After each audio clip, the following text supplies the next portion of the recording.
Hello everyone, welcome to the channel. In today's video, I'm going to show you how to disable the pop-up blocker in Google Chrome, both for a single site and for all websites. First, let's disable pop-up blocker for a specific website. Just head to the site. Let's use Yahoo as an example. Here, click the padlock, this one, and then choose site settings. From here, you can see pop-up and redirects. Tur- Turn this to block. If it's allowed, do not allow this. Click block, then pop-ups won't appear. This is for the single site.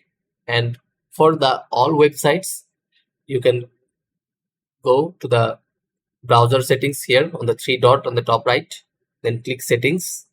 From here, click privacy and security. From there, scroll down and click site settings.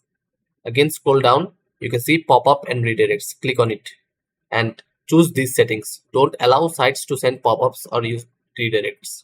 So that's how you do it. You can block the pop-up for both single and all websites. I hope this helped. Thanks for watching. Like and follow for more Chrome tips.